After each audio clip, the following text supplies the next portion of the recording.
Good day, everyone. So this is the topic six, the advanced convolutional neural networks, and we will talk um, about the history of CNNs.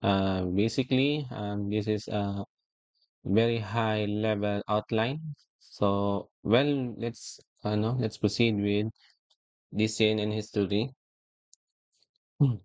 So let's take a journey through the evolution of convolutional neural networks and um, and from the early days of the foundational models of the state-of-the-art architectures. So what we rely on today is these models here. So in the beginning, LeanNet was developed by Yan LeCun. Yan LeCun. And it's one of the LeanNet is one of the earliest CNN architectures. So it's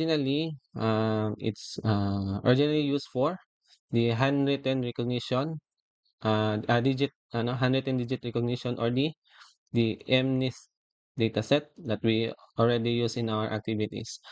And well, this is just a simple architecture because LeanNet is just have a convolution convolution plus pooling, and next is fully connected layers. So this is just a simple architecture, LeanNet. And this one, the architecture paved the way for future research in deep learning. And next is the a breakthrough here, no, from AlexNet in 2012. So AlexNet marked a significant leap in CNN performance. It won the image large scale visual recognition challenge, or the ILSBRC, in 2012.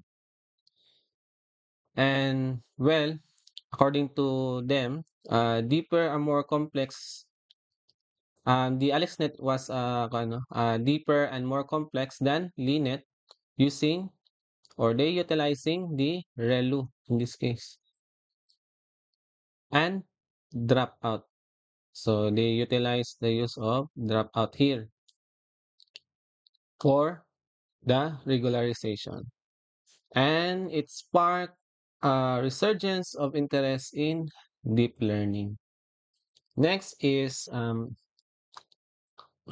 for the deeper networks. So we have BGG. So BGG introduced simplicity in design. They stack three convolutions here, no? And well, we will just have to, we will discuss this later on. So this is just an overview of these networks. And for BGG, so it is a deeper network up to 19 layers, but with a uniform architecture. So it helped demonstrate the effectiveness of depth in CNNs. And for the next no, for the next architecture, we have the Inception. So this Inception series here in 2015. So Inception B1 to B3 were developed by Google to optimize computational costs. So they introduced the idea of inception modules, combining multiple convolution layers in parallel. So it focused on improving performance without exploding parameter size. And next is we have ResNets, or residual um, residual learning. So ResNets skips connections of, they call it the residual blocks. So ResNet solve the vanishing gradient problem. So allowing networks to go deeper, like 50 plus layers, and it set a new benchmark in image classification because ResNet won the LSBRC in 2015. So this is the new benchmark on this in this year. No? Next is we have the um, the compact and efficient networks from DenseNet exception to MobileNet. No? This one. So these are the compact and efficient um, networks that was deep neural networks. So what we have here is we have DenseNets and exception. So in 2016, so dense connections and deepwise separable convolutions. So this one are using dense connections and deepwise um, for better feature use and efficiency. Then for ShuffleNet and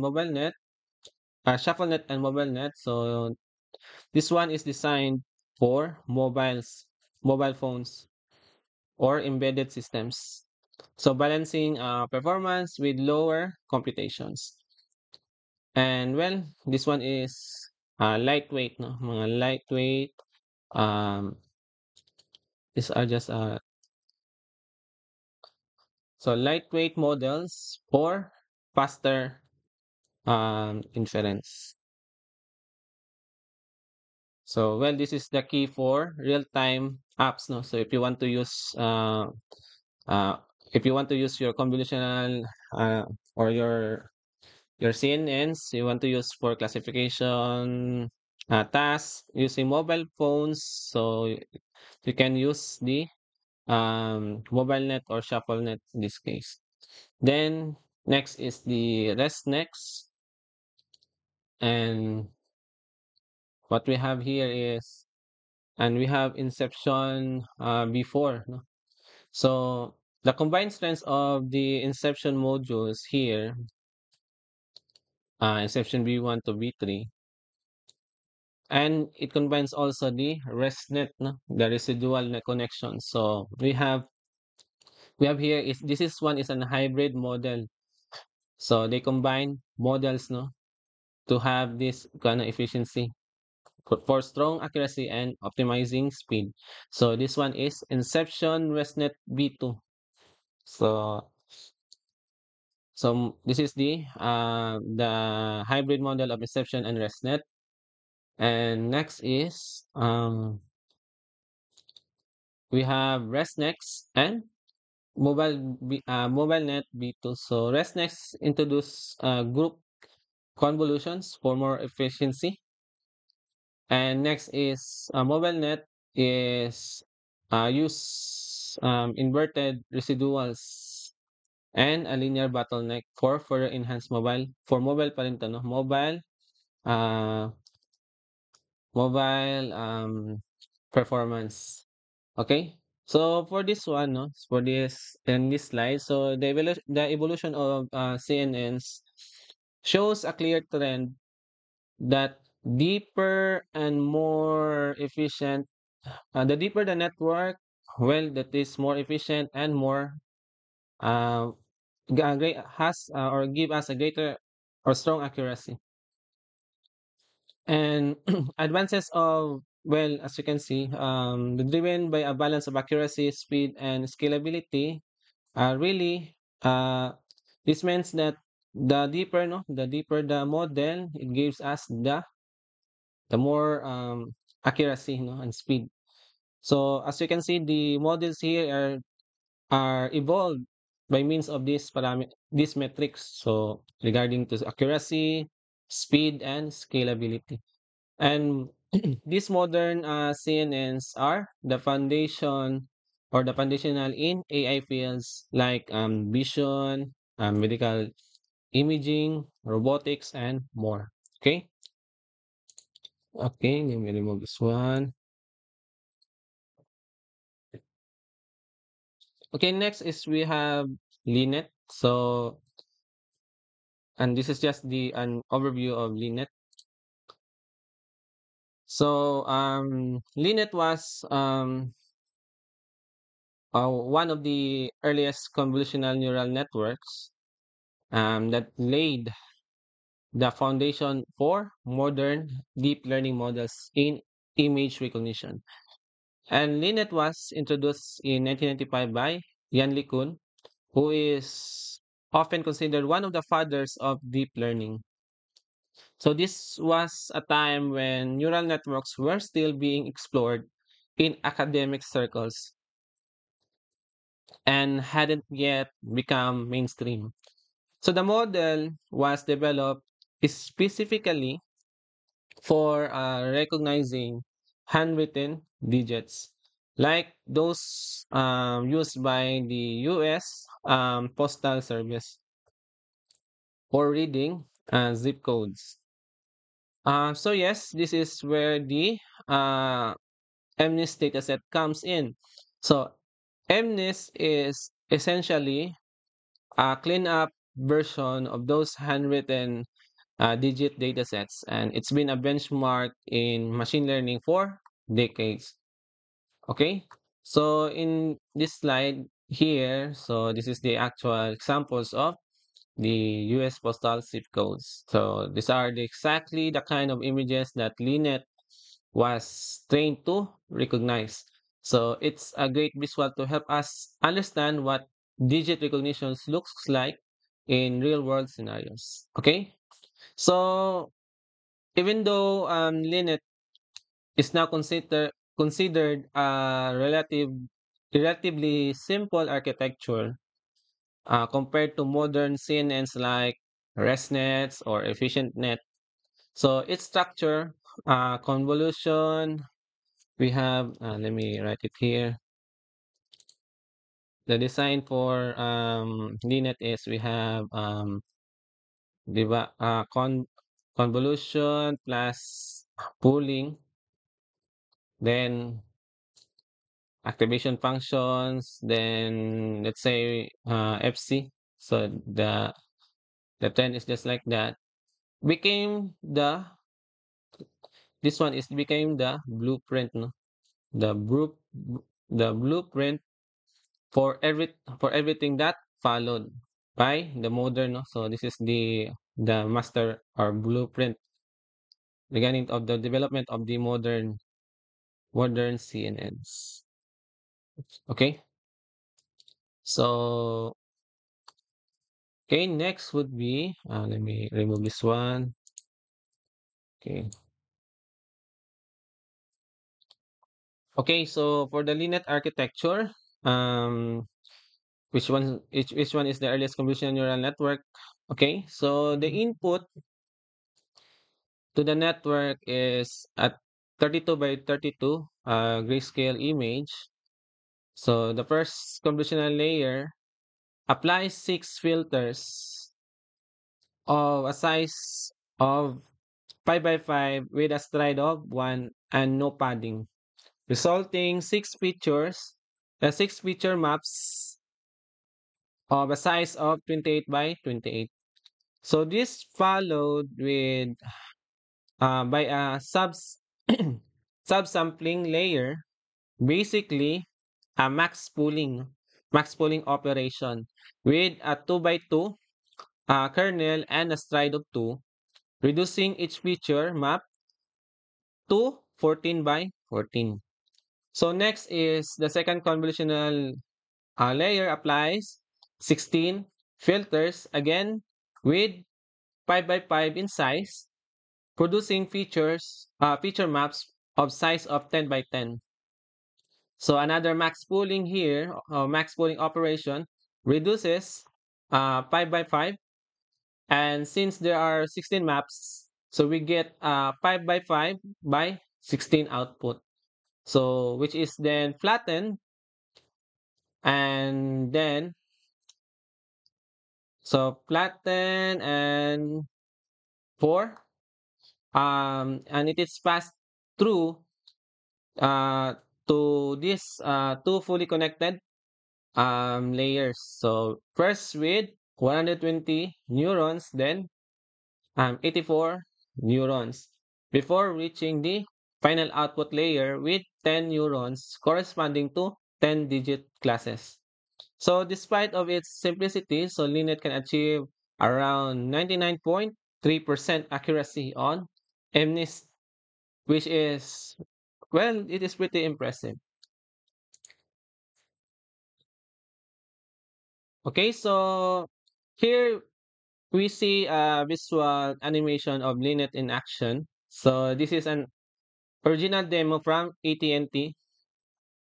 Um, and on the left, so we can observe how the input digit here, it's the number 4 is processed through a different convolutional filters. So this black and white so this black and white pattern shows how the network or learns the features like edges and textures layer by layer. And then the small blocks here, no, in the center represents the final prediction, where Linet confidently outputs the digit 4 multiple times. So showing a strong consensus in the classification. So what's really cool about this is that it gives us a peek into the inner workings of neural network, which often feels like a black box. So this kind of visualization helps us understand how different layers contribute to the final decision. Okay, so next would be okay for AlexNet. Okay, so for its overview. So okay, now let's move on this model, which was a major breakthrough in deep learning and computer vision. AlexNet was introduced in 2012 by Alex Krzyzewski, and obviously this one, no, this is the godfather of deep learning, Jeffrey Hinton from the University of Toronto. So it was entered into the as this one is should be C guys, no. So ILSBRC, and won the 2012 uh, in the year 2012, and it won by a landslide. So what made AlexNet so special was that it significantly outperformed all other competitors. So you can see in the here, no, in this image on the right. So the top performing team called Supervision had an error rate of 15.3% using um using extra training data. While the next best was behind like sample here 26%. So in terms of structure, AlexNet has 8 layers. So the first 5 are convolutional layers, which are used to extract features like edges, texture, and shapes from images. So the last 3 being the fully connected layers, which act as a classifier. So AlexNet was also notable for its size and computational demands. So it has over 60 million parameters. Okay, so well, which was a huge for the time. So it was trained using 2 GPUs in parallel. And even then, it took a week to train on the full ImageNet dataset. So so this architecture really set the stage of the deep learning revolution that followed other models. So without AlexNet's success in 2012, so we might not have seen the explosion of deep learning models that we have today. Okay, so So for the AlexNet architecture, so it is one of the influential convolutional neural networks in deep learning history. So the input network takes an image of uh 2 by 2 2 by 2 2 to 4 by 2 to 4 by 3. So the height, the width, and the depth. Okay. So this results in a 150, then 500 28 dimensional input. That is why 24 times 24 that will be 24 by 24 at 224 by 224 by 3. So the convolutional layer here, we have the first layer applies 96 filters, then a filter size, then using this one, no, 11 by 11 with the stride of 4. So this large stride helps reduce the spatial dimensional um earlier, no, in this architecture. So the output goes to the ReLU activation and max pooling. So then the network continues and with more convolutional layers, no. So we have five convolutional layers in total, no. Some of them are followed with max pooling. So filter size reduced by 5 by 5, then next is 3 by 3, which is more standard in modern networks. So two GPUs are used here, no? So one GPU process the total half of the network and the other handles the bottom half. So communication between GPUs happens only at a certain layers. So it is shown with these arrows, no? So next is the fully connected dense layer here. So after the convolutional layers, the output is flattened and pass through this two dense layer, which is we have 4,000. If you add this one, we have 4,096 neurons each. And then the final dense layer with 1,000 outputs, which is um, that's why it is 1,000 because for the classification categories of the ImageNet, so it has 1,000 classes. Okay, so as we move through the network, so well the dimensionality drops dramatically because of our um the way or the rules of this design. The slide it has a slide of 4. We have the size of the kernels. Okay, and we have after the convolutions, we have max pooling. So the final layers would be 496 here, 496 here, and we have 1,000. So for the significance of this AlexNet, so it won the ImageNet 2012 by a large margin, as you can see in the previous slides. Then it outperformed the traditional methods in computer vision tasks, and it's sparked the explosion of interest in CNNs and deep learning. So next would be okay. The topic is all about BGGNet. And well, this one is the another landmark architecture in the evolution of deep learning models for computer vision. So well, BGGNet was introduced in 2014 by the Oxford University, Karen Simonian and Andrew Scissorman, and it was submitted to um, the ImageNet Large Scale Visual Recognition Challenge, or the ILSVRC. Then it achieved 92.7%, no, top 5 accuracy of on ImageNet, which was the state of the art of the time, no. in 2014.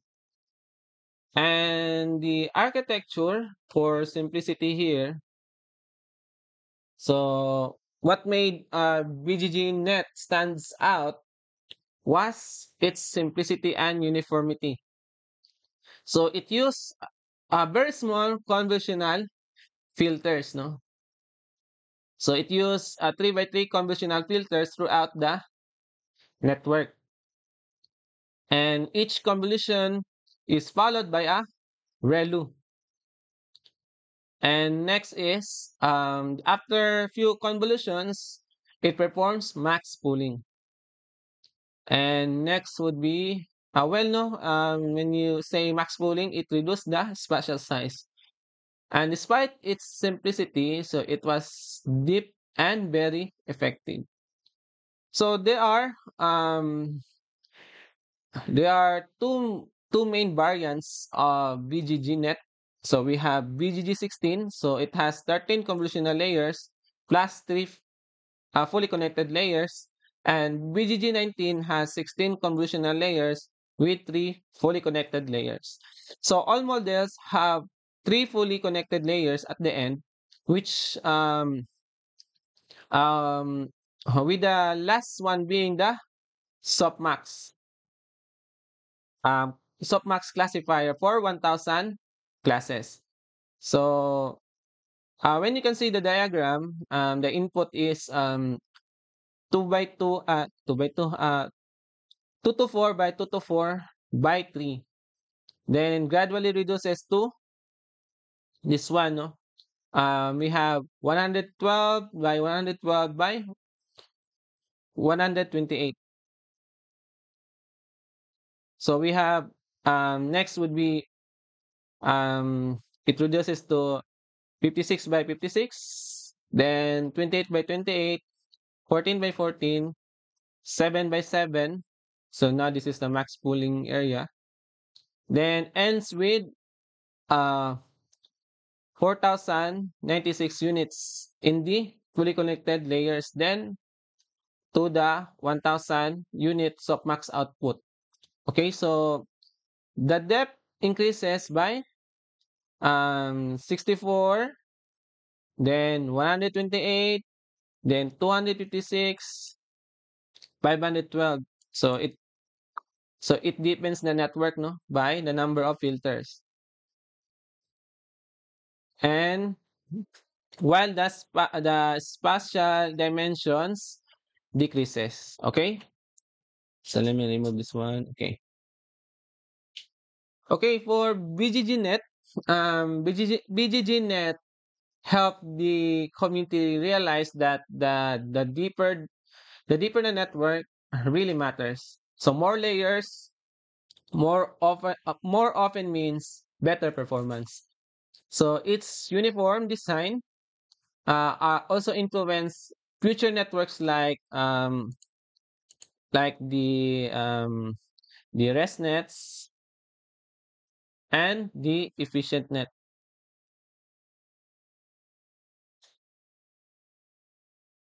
Okay, this BGGNet influence this modern CNN networks.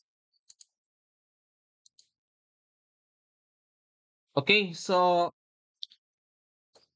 continuing with the BGGNet, so let's break down into its architecture. So right now, so BGGNet is often referred to as a classical CNN because of its straightforward and modular structure. So it stacks multiple convolutional layers while while using small 3 by 3 filters. So after few convolutions, it applies pooling or max pooling to reduce the spatial dimensions. Okay? And then this sequence is repeated with the number of filters increasing, no, as we go deeper. And then the for the layer repetition and scaling, the idea is well simple but powerful. No, the stack more layers to um the design is to stack more layers to increase the network's ability to learn complex features. So double the filters of each stage, starting from let's say 64, then 128, then 256, and 512. So this idea is kung ano kanang to um this ability this in these stages is it tries to learn the more that try to learn more complex features here, no, just by double by doubling the filters here. Eventually the output of these layers is flattened and then pass into the fully connected layers. So well, these FC layers act like a traditional neural network and finally output the class probabilities via the softmax layer. And as you can see here, we have the BGG16, so we have 13 convolutional layers plus 3 FC layers. And also we have for BGG19, we have um, additional of 3 convolutional layers for 16 convolution layers plus 3 uh, fully connected layers. So both follow the same design principle. The only difference is that the number of layers stacked at each level. No? So as you can see, we have added one here and also this one. No? So we added 2 convolutional layers here. So why this design effective? Because the uniform size of the filter. As you can see here, no, it is uniform. Unlike what we tried before in our laboratory, so we tried 3 by 3, next is 5 by 5, and max pooling is 2 by 2. So it applies 3 by 3, no, in each convolutional layer. And what else? So the more layers, the more depth is equal to more depth, no? So which allows for better hierarchical feature extraction. And it really it tries to learn more complex kung ano, try more pictures from the complex features, no, in this case. So that's the beauty of this design, no? So well, as you can see here, pooling reduces overfitting by shrinking the input size, no? And FC layer helps interpret features for final classification. Okay, so BGGNet consistent with its consistent architecture and high performance made it as a benchmark for CNN design. Even though newer models like ResNets have surpasses its efficiency, BGGNet remains one of the most influential architectures in deep learning history. So what we have here is the structure, no, of the BGGNet, and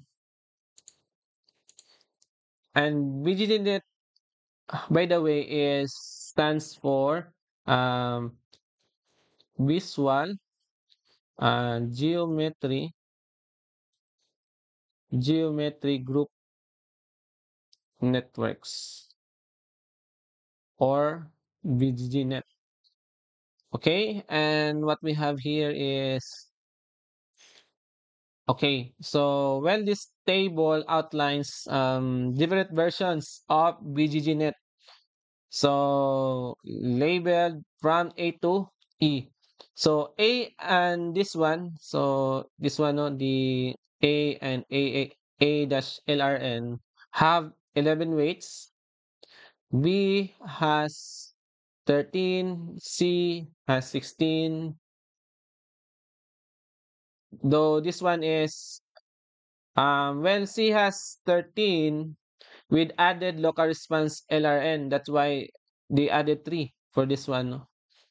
And D and E is 16 and 19 layers, no? Making them making them deeper networks. So the model all takes an input um of 2 to 4, this one, no, the 2 to 4 by 2 to 4 with 3 color channels RGB, or the depth is 3. And the network uses multiple convolutional layers here, no? COM3, since it COM3 here because it has 3 channels, meaning 3 by 3 convolution with the specified number of channels here, no, right? So then the layers involved in this one na naka-bold are those added um this added with deeper configurations like extra convolutional layers like in the D and E, no. Example here, it was added here, no. So next is what else? The max pool area. So max pool layers follow certain convolutional blocks. Then, well, which helps in reducing the spatial dimension. Okay. And what else here? Okay, here. So in this case, so it shows the number of parameters of each configurations in millions. Okay. So we have in A and ALRN, so we have 133 million parameters. And for E, we have 144 million. Though, despite the simplicity of using a 3 by 3 convolutions, so these networks are very deep and computationally expensive, which is why they perform well but also require significant computational resources. Okay? So for this, the consistency of the kernel size 3 by 3 was a core idea, no? So the 3 by 3 kernel size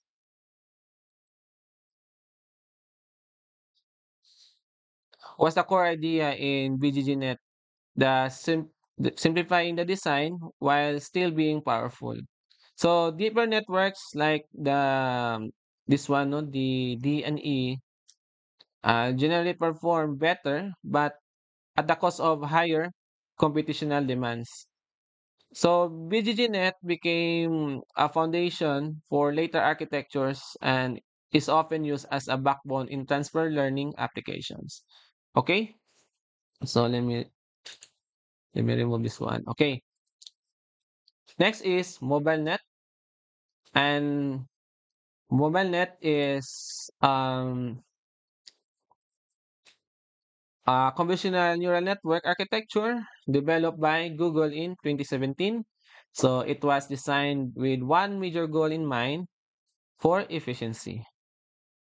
And the goal was to create a lightweight neural network that could run on devices with limited computational resources like mobile phones and embedded systems. So as you can see here, so if you read this paper here for MobileNet, um, so it is really efficient and lightweight, no, unlike other CNNs like BGNet. So which can be over, I think that's over. I when we have this one, no, uh, we can which can be over 100 MB in model size, So MobileNet uses a deepwise separable convolutions. No, if you read the paper of this MobileNet, no, and by using deepwise separable convolutions to significantly reduces the number of parameters of of parameters and computations. No, so they use the deepwise separable convolutions to reduce the parameters, then it makes it very suitable for real-time applications on phones and IoT devices. So if you want to design a certain CNN, so you can check the mobile net, no, with regards to if your application is for mobile phones or IoT devices. So you can benchmark the design of the mobile net. So if you want to recreate your own algorithms or CNNs for this one. So, well, no, why this was needed, like reducing the parameters. So before MobileNet, high performing CNNs like BGG were too heavy, no? As you can see in the previous slide. So they consume too much memory, battery, or required GPUs to run efficiently. So, well, MobileNet solves this by offering a good balance with speed, size, and accuracy. And, well, the traditional CNNs like the ResNets or BGGNet can easily go beyond 100 MB in weights, no? So that's why that's the size, no, the size of the network. Okay, this one.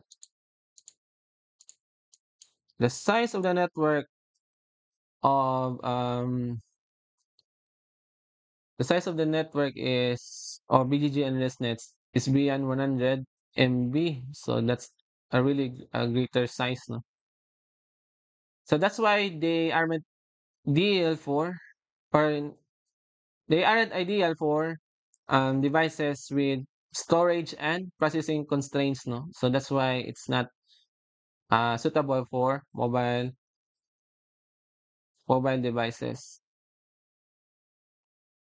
So even if of the CNN is accurate, so if takes too long to give a prediction, no, or inference.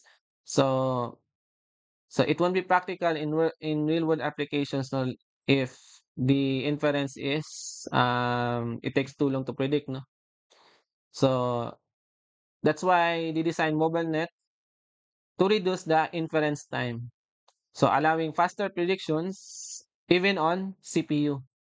So MobileNet represents a shift in the deep learning world from just not from just accuracy focused models to resource efficient models. So that work everywhere. That's why they try to recreate CNN um, just to be resource efficient. Like they balance the speed, size, and accuracy. So that will be work on CPUs. So it's especially important right now, especially we want real-time detection, real-time prediction, where AI is expected to be run on edge devices like phones, drones, and smart cameras. Okay, let me. Okay. So these are the use cases of MobileNet. So, and this is why it was developed. And so, as you can see, MobileNet is common for on-device intelligence, no, performing AI tasks directly on the mobile phones without needing to rely on the cloud or let's say the Google Cloud, AWS. So in this image here, so it is the visual representation of the mobile net architecture running on a smartphone. The idea here is to emphasize that mobile net is lightweight enough to fit and run entirely on mobile hardware. Okay? And mobile net isn't just a theoretical model, no? So it's designed to be practical and versatile. So this use case shows that it enable it enables real-time intelligent features directly on the mobile devices, making AI more accessible and user-friendly. Okay, so next would be well um so we're going to talk about how we can use convolutional neural networks or CNNs in mobile and embedded devices. So which is typically have limited computational power. So these devices are built to be cheap and powerful or power efficient. So running large models on them isn't practical. So why CNNs be to need to be smaller? So to make CNNs work on these low power systems, so we need to either train smaller models from scratch or compress existing large models. Some common ways to do this is including pruning and distillation or low bit networks. So pruning is removing less important connections in the network, while distillation, where a small model learns from bigger pre-trained one, and the other one is or the low bit networks is using fewer bits to store weights, which reduces memory usage. Okay, so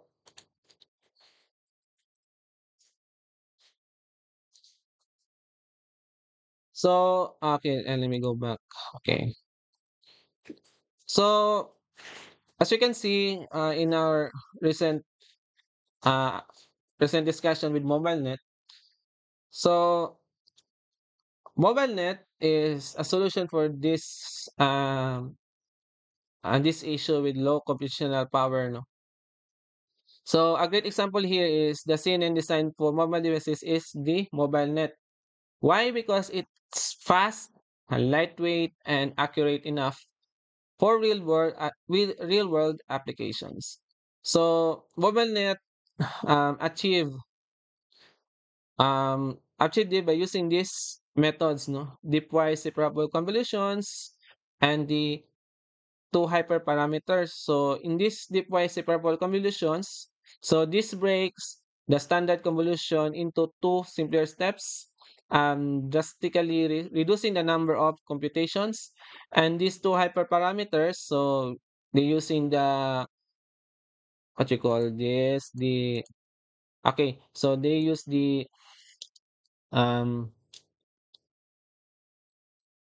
if you okay let me okay if you read the paper of the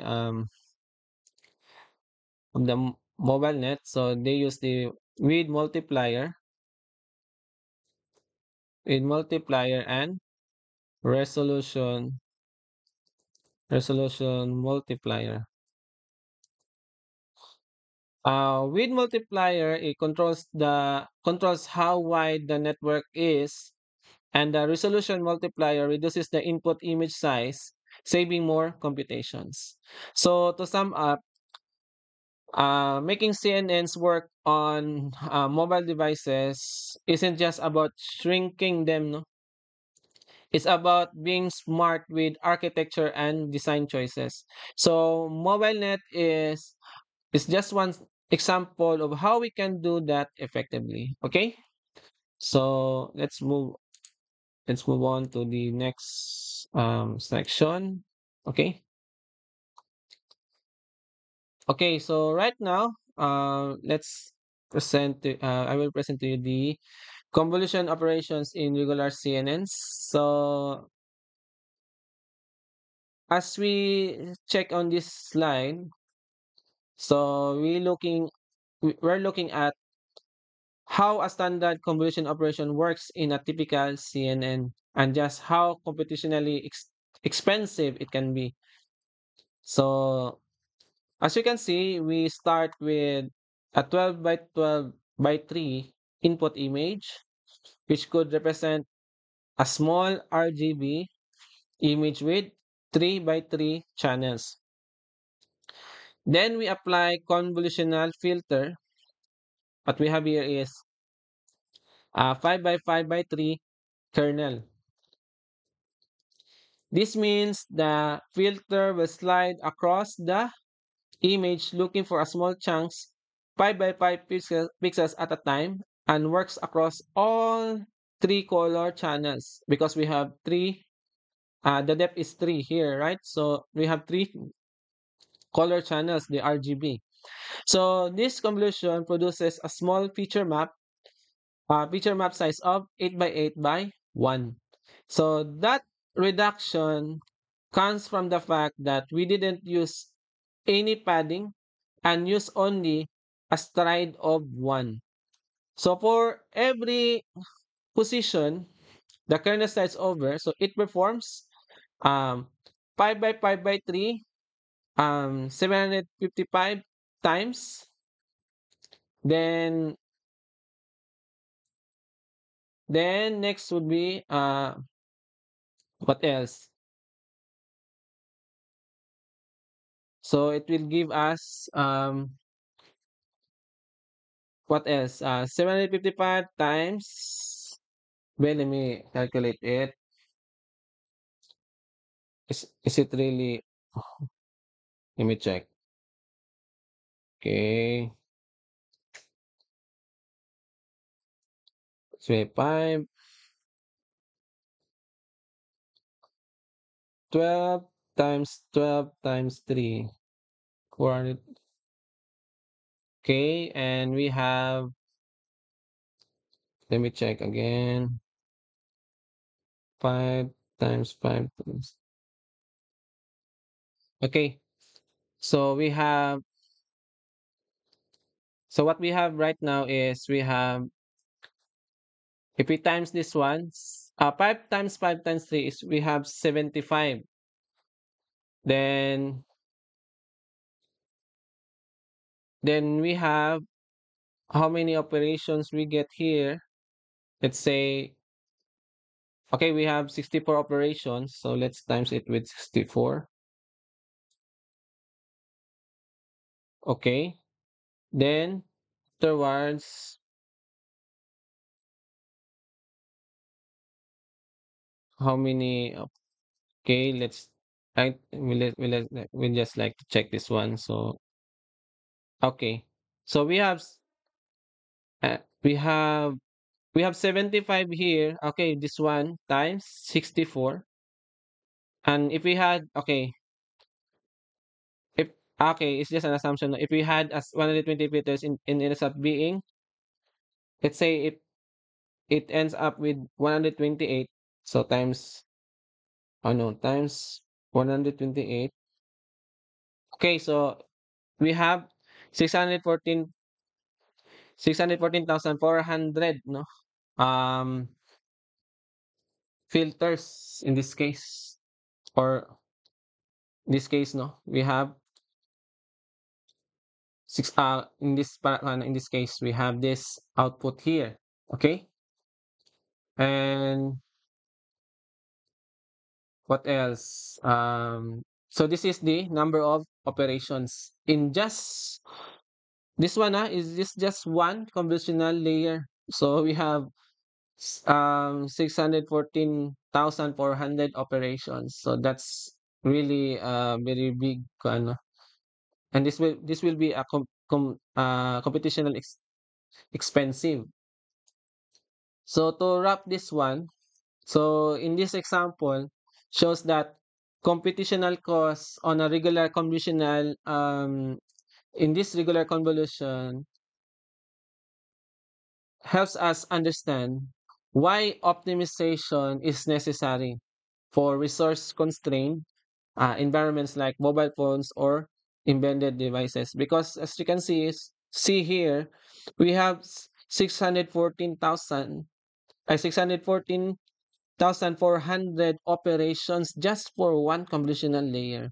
So that's why we need GPUs here to fasten this no in parallel no to get this operation this to minimize this computational cost with regarding to this number of operations. So that's why in the mobile net was designed to reduce this kind of operations.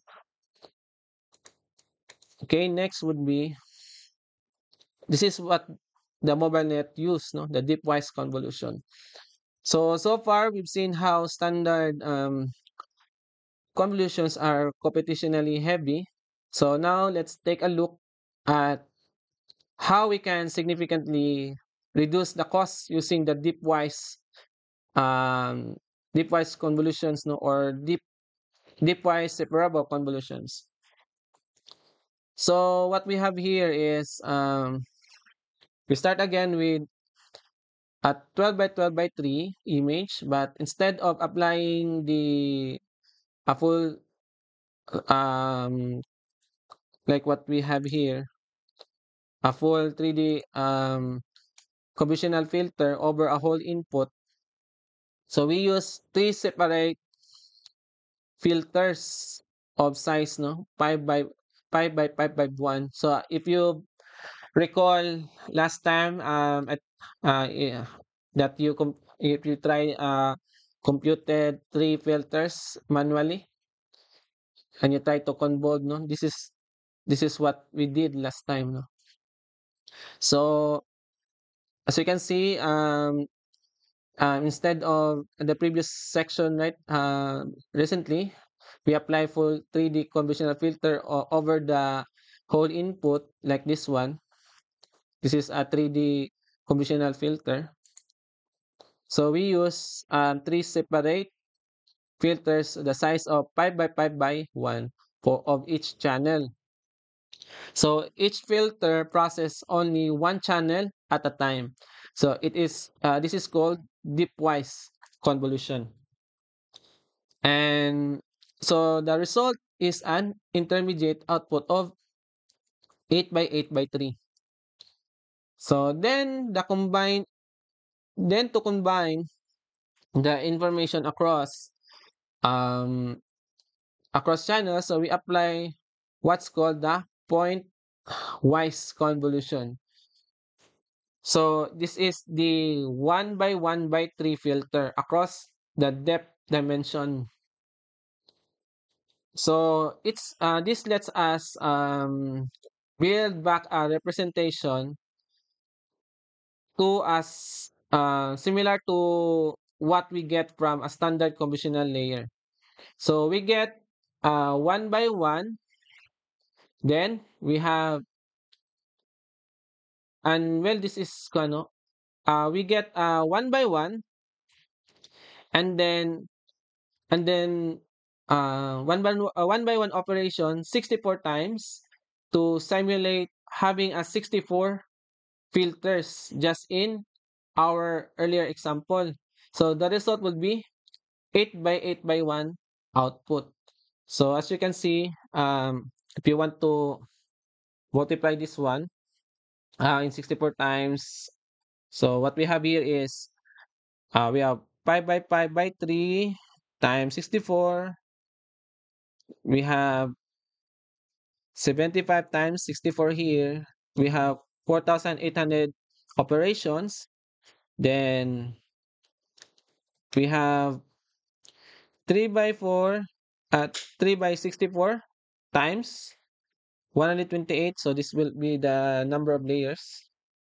So we have 24,576 operations by no when you This one will be the layers na 3, next would be 64, the next then 128.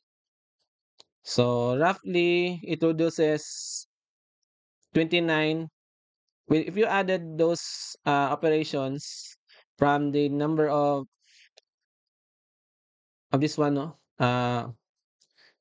for the number of kernels to be um this one, no, we have 5 by 5, and we have three consecutive ano, scanning here by using 5 by 5 kernel, then times 64.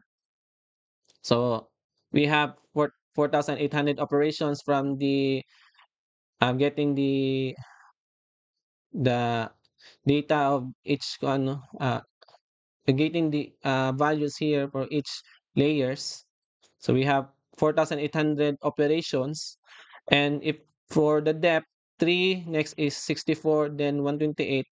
So we have 24,576 operations to that. If you total the number of operations, we have 29,376 operations. So compared to the add for just one convolutional layer, so it would from 614,400 to 29,376 operations. So it's roughly 20 times less operations na lang, no, with regards to 614 for the just regular CNNs. So the good thing about this deep-wise convolution is we reduce the number of operations. All right, so it well, as you can see, by using this optimization technique regarding to convolution in to convolve as a certain operation convolutional operation, so we have um that's 20 times less or 20 times fewer operations. That's why MobileNet is so efficient on mobile devices. Okay, so well, dipwise convolutions give us nearly the same output with dramatically fewer operations, making them perfect for devices where power and speed matter more than anything else. And what else will we have here is okay. So on this slide, we're focusing on the two important hyperparameters in MobileNet is the width multiplier and the resolution multiplier. So the with the width multiplier, so this parameter allows us to thin the network by reducing the number of channels in each layer.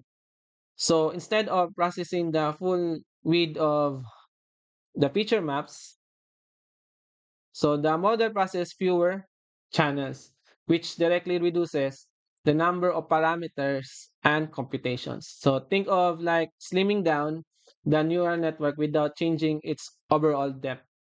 Next is with resolution multiplier. So this controls the size of the input image.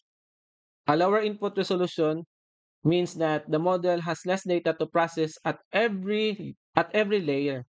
Consequently, this reduces the spatial dimensions of subsequent feature maps throughout the network. So it's another effective way to speed things up and make the model more efficient. Together, these two multipliers lets us customize mobile net depending on the use case. No, for example, if you are deploying a mobile devices with limited processing power, so you can shrink the network significantly using these parameters. Okay, so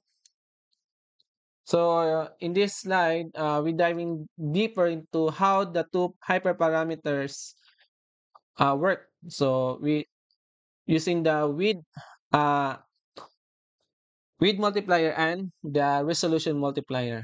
S- So the visual on this one, no, in the left, and the tables on the right offer a side by side comparison of different model variants and how they perform on the ImageNet and the standard dogs dataset. And as you can see here, um, so the graph shows the graph plots for the ImageNet accuracy against the number of parameters in millions. So each color represents a different input resolution from 224, 192, 160, and 128 pixels. So the key takeaway here is the trade-off. So as we reduce the model size using the hyperparameters, we also tend to lose some accuracy in this case. So as you can see, we reduce the accuracy here. If we reduce our parameters, so obviously the accuracy is reduced. So however, MobileNet still performs competitively as a fraction of the size and competition cost, no? So in this case, still it performs like, let's say if we use 2024 by 2024 image size, so it has somewhat less than 60% accurate, no? In this case. So as you can see in this table 8 in the paper of MobileNet, so we have MobileNet 224 resolution versus GoogleNet and BGG16. So notice how MobileNet achieves similar accuracy with just 4.2 million parameters and 569 million multiple ads, no? Compared to BGG16 and the GoogleNet. So comparing this to BGG16 with 138 million parameters, still MobileNet still performs, even though the parameters of this design is lesser, no? So it still performs a good accuracy. So that's why by using those methods like dipwise reduction, no? Or the dipwise convolution is still good, no? Regarding to and using these hyperparameters with multiplier, resolution multiplier, we still get this a good accuracy, no? Using the ImageNet dataset.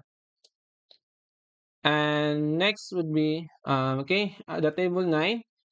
So highlights how MobileNet scales down. So as you can see, we have a zero point 0.5 MobileNet 160 variant has only 1.32 million parameters, but still achieves 60.2% accuracy, which is higher than both SqueezeNet and AlexNet at similar parameter counts. So as you can see, well, this shows how well MobileNet compresses while retaining the performance. So that's why still MobileNet, regarding to its number of parameters, or just it has just a less parameter, still it works effectively. And what else? Okay, in the table 10 shows MobileNet's performance on the Stanford Dogs dataset, which is more fine-grained, no? Even here, MobileNet is competitive with Inception V3, but uses significantly fewer resources, no? Up to up to 90%. Fewer multiple kung ano, fewer multiply ads, and what else? And the parameter in some configurations, no, in this case, if we have a less multiple multiple ads and with less parameters, still it kung ano, it is still has a good accuracy compared to this one no, with 23 million parameters. So still it performs well, no? Okay, and to sum up, so the width multiplier and the resolution multiplier and the dipwise, of course, make MobileNet highly adaptable. So you can tune it to balance accuracy, computation, and model size. That's why MobileNet is a greater, well, it is a very impressive kind of design regarding to, and it is comparable with those networks with millions of parameters. So the this design is really a very good one, no? So you can tune it to balance accuracy, computation, and model size depending on your deployment constraints, such as running on the edge devices or mobile phones. So if you want to have a research regarding to create a design or design CNNs that will be more computational friendly to edge devices and mobile device. So you can check the mobile net, and if you want to try to recreate your own, well, just learn how mobile net works, and you can experiment with other research that will help you to design more effective CNNs for edge devices and mobile devices.